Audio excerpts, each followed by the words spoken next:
Petroleum product की अगर demand देखें तो 24 मंथ्स के हाई पे चल रही है, लेकिन टू व्हीलर की बिक्री नहीं हो रही है, ट्रैक्टर की बिक्री आधी हो रही है। इस साल का प्रोजेक्शन आ रहा है कि 23-24 में उतनी नहीं होगी जितनी पीछे, वो हाई बेस भी हो सकता है लेकिन धीरे धीरे स्लो डाउन हो रहा है। बड़ा कन्फ्यूज़न हो जाता है कि दरअसल महंगाई हो कहाँ पे रही है या हम लोग उसको कैसे देख रहे हैं, कैसे गेज कर रहे हैं।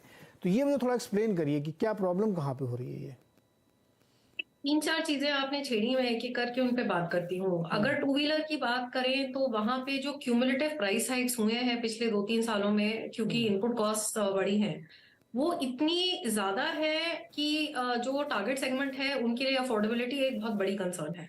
दूसरी बात, आप अगर देखें कि जो लोग थे जो अनऑर्गेनाइज सेक्टर में काम करते हैं, जिनको पैंडेमिक के टाइम बहुत ही दिक्कत हुई थी, वो वाले सेगमेंट्स पॉसिबली अभी अपने सेविंग्स जो उन्होंने यूज किए थे पैंडेमिक के टाइम, उनको ज्यादा रीबिल्ड करने में लगे हुए हैं। तो शायद टू व्हीलर की डिमांड अभी अपने पीक पे से 2-3 साल दूर ही है पुराने पीक से।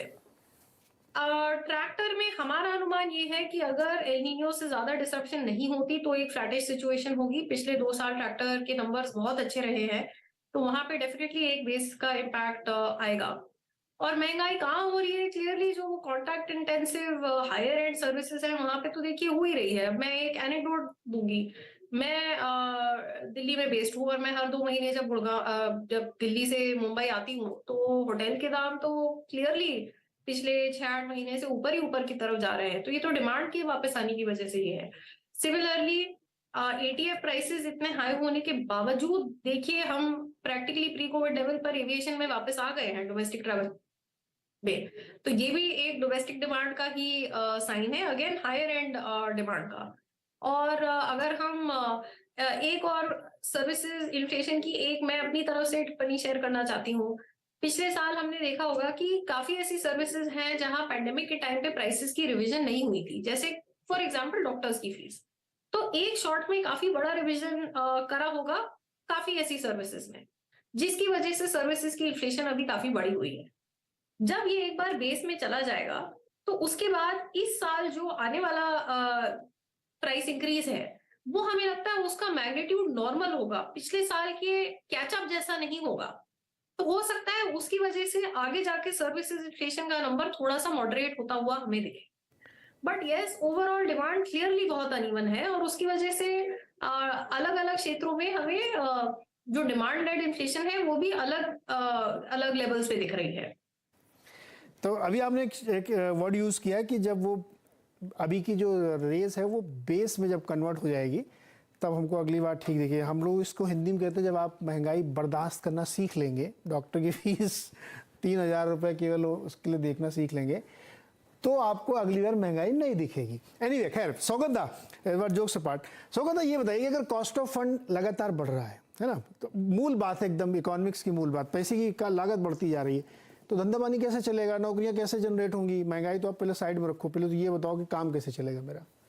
तो नीरज साहब, आपने जो बोला ना, ये बहुत सच बात है कि एक बार हम लोग ये बर्दाश्त करना सीख लें इस तरीके के इन्फ्लेशन, जो इकोनॉमिस्ट लोग कहते हैं, जो एमपीसी के मेंबर्स कहते हैं कि इन्फ्लेशन एक्सपेक्टेशंस, एक बार इन्फ्लेशन एक्सपेक्टेशन एंट्रेंच्ड हो जाए और इतना डिमांड है, जो आप जो पहले जो बहुत महत्वपूर्ण सवाल किए थे कि ये डिमांड है, सप्लाई है, क्या है, ये बिल्कुल मैंने सप्लाई शॉक्स बहुत है। जो अदिति ने जो कहा कि इतने सारे safety equipment, emissions equipment two wheelers वगैरह में ये सब चीज में होता है, लेकिन सप्लाई शॉक 3 महीने के लिए, 6 महीने के लिए, 1 साल हो सकता है।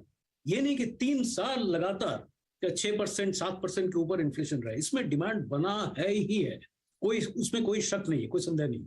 लेकिन वही चीज है, प्रॉब्लम है कि ये इन्फ्लेशन एक्सपेक्टेशंस को किसी तरह, जो आरबीआई के जो इन्फ्लेशन एक्सपेक्टेशन सर्वे जो दिखते हैं, हाँ, उसमें आप देखे होंगे कि 10% पे लगा हुआ inflation, house hold inflation expectation 10% पे चल रहा है। हाँ, तो मैंने, मेरा अंदाजा है कि वो उतना इंपॉर्टेंट नहीं है, डायरेक्शन इंपॉर्टेंट है, लेकिन ये वाला इसको बंद करने के लिए जो सेंट्रल बैंक की तरफ से है वो इंपॉर्टेंट है, वो इसमें वो लगेगा।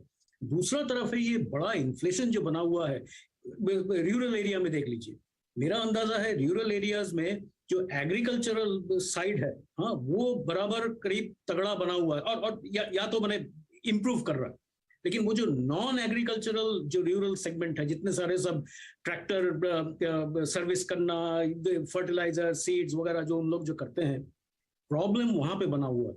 वो एरिया में इन्फ्लेशन हाई है और वहां पे इनकम्स उतना बढ़ नहीं रहा है।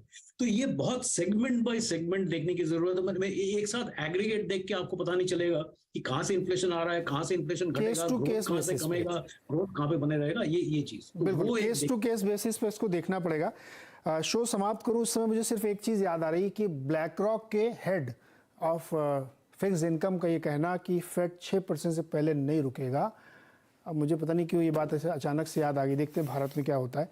बहुत बहुत शुक्रिया हमारे साथ जुड़ने के लिए। हमारे एमपीसी का फरमान ये है कि 0.25% ब्याज दरें बढ़ेंगी। बहुत बहुत शुक्रिया हमारे साथ जुड़ने के लिए।